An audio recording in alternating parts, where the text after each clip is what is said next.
Bonjour et bienvenue dans notre capsule parentalité du lundi avec les Montessori 7. Je suis Anne-Laure Schneider, formatrice Montessori et maman de 5 enfants instruits en famille. Et tous les lundis, je vous parle de parentalité en m'appuyant sur l'approche montessorienne et sur la discipline positive. J'ai quand même mis mes boucles d'oreilles en forme de tout rose Montessori pour honorer ce rendez-vous avec vous, cette petite capsule parentalité. Mais voilà, c'est aussi ça la vie de maman. J'enregistre ça le matin, pendant que mon mari est encore avec les enfants. Et nous allons justement aborder un problème qui revient souvent dans les conflits, dans les disputes de couple. Le fameux « tu as un problème d'autorité, ma chérie ». J'ai reçu plusieurs témoignages comme ça. Le cas le plus courant, c'est avec le mari. Mais bon, mon mari me dit tout le temps que j'ai un problème d'autorité. Avec lui, mon fils ne se comporte pas comme ça. Parfois, c'est la belle-mère qui fait des allusions un peu désagréables. Enfin, quand même, comment ça se fait avec moi? Il se comporte très bien. Parfois, c'est la nounou qui s'étonne gentiment, de dire mais c'est bizarre parce qu'avec moi tout se passe bien pourtant. Et vous vous dites mais c'est pas vrai. Qu'est-ce que j'ai? Est-ce que j'ai un problème de charisme, d'autorité, quelque chose de naturel que je n'ai pas?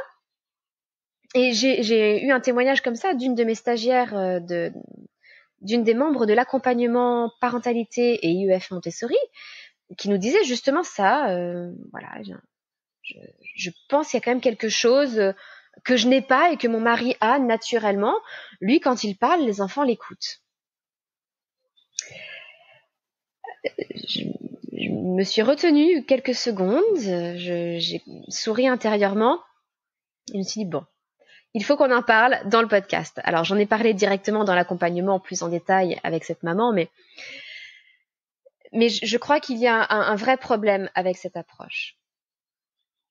Oui, votre enfant se comporte peut-être totalement différemment avec sa nounou, avec son enseignant, peut-être même avec son papa, ses grands-parents. Et votre réaction naturelle, c'est de vous dire que vous avez un problème d'autorité. Je vous comprends.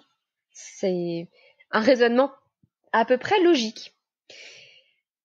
Et si en fait, au contraire, votre enfant se comportait comme cela parce que vous êtes sa première figure d'attachement, qu'il se sent totalement en confiance et qu'il sait qu'il peut décharger toutes ses émotions en toute sécurité. Et là, je vous renvoie vers le podcast 37, celui de la semaine dernière, la capsule parentalité de la semaine dernière, dans lequel je vous parlais des crises de fin de journée, des tempêtes émotionnelles. Et si votre enfant, en fait, savait que vous l'aimez inconditionnellement, et que ce n'est pas parce qu'il y aura une tempête émotionnelle entre vous que ça viendra changer quoi que ce soit. Peut-être qu'il se sent absolument, totalement en sécurité avec vous. Et peut-être qu'en revanche, il lui reste encore un tout petit doute vis-à-vis de son papa. Peut-être qu'il se dit que s'il se laisse trop aller, que s'il exprime trop cette tempête émotionnelle, eh bien son papa risquerait de ne plus l'aimer. Peut-être que sa nounou risquerait de ne plus vouloir s'occuper de lui. Peut-être que ses grands-parents ne voudraient plus l'accueillir chez eux. Après tout, nous, notre attachement avec notre enfant, si on lui a donné naissance, eh bien, il démarre très tôt. Il démarre 9 mois avant la naissance. Souvent, nous avons 9 mois d'avance sur le papa, même si pendant la grossesse, évidemment, le papa peut créer un lien avec son enfant à travers le toucher, par exemple à travers le toucher aptonomique, à travers la parole. Bon, malgré tout, ça n'est pas la même chose que de porter son enfant toute la journée, toute la nuit, 24 heures sur 24, dans son corps. Nous avons un lien physique qui se crée et un début d'attachement qui se crée. Et je suis bien consciente que l'attachement peut être plus difficile à se former chez certaines personnes, dans certains duos mère-enfant. Je ne le nie pas. Mais nous avons malgré tout une petite avance, généralement, sur le reste du monde. Pour l'enfant, nous sommes sa première et principale figure d'attachement. Et toutes les autres seront secondaires.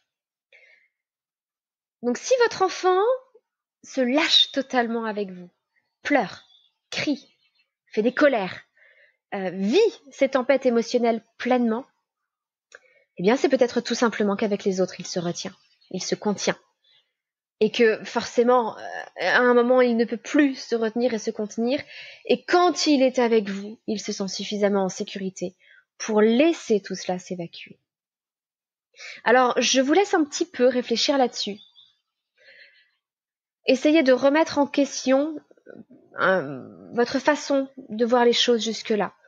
Est-ce vraiment une question d'autorité? Ou est-ce que ce que nous appelons autorité chez le papa, dans ce cas-là, bon, je prends l'exemple du papa, mais ça pourrait être bien d'autres choses, ça n'est pas plutôt de la menace ou de la peur?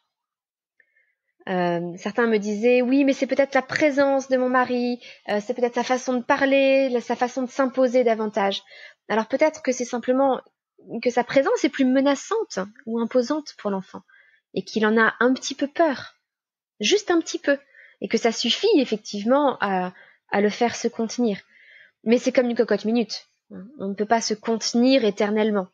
On peut se contenir pour un temps seulement.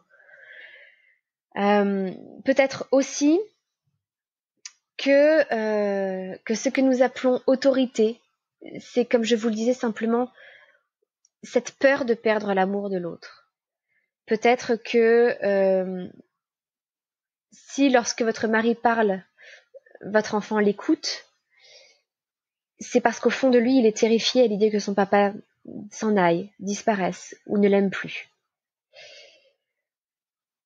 Donc je vous invite vraiment à renverser les choses et à essayer de voir la situation d'un autre œil. Et peut-être qu'au fond, ce serait plutôt à votre mari, à votre nounou, à votre belle-mère, ou je ne sais pas à qui, de vous envier d'avoir ce lien privilégié avec votre enfant, plutôt que de se flatter de leur capacité naturelle d'autorité qui, peut-être, n'ont pas grand-chose à faire avec un charisme naturel ou des compétences éducatives particulières, mais peut-être simplement avec la peur que votre enfant a de ne plus être aimé. Bon, je vous laisse réfléchir un peu à tout ça. Et si ce podcast vous a été utile, n'hésitez pas à envoyer le lien à une de vos amies, à le partager sur Facebook, à le partager sur Instagram, sur les réseaux sociaux, à le faire connaître. Mais sachez aussi que l'une des meilleures façons de le faire connaître, toutes ces façons sont excellentes et je vous invite vraiment à le faire si vous le pouvez. Et si vous connaissez quelqu'un à qui on dit souvent qu'elle a un problème d'autorité, je pense que ça l'aidera à voir les choses autrement. Et n'oubliez pas de mettre un avis, si vous le pouvez, sur Apple Podcast, si vous avez un appareil Apple, et sur iTunes, téléchargé sur votre PC, si vous n'avez pas d'appareil Apple. Là aussi, c'est la meilleure façon de faire connaître ce podcast, s'il vous a été utile. Je vous souhaite une excellente journée, pleine d'amour inconditionnel entre vous et vos enfants, et je vous dis à très bientôt, votre petite sourisette, Anja.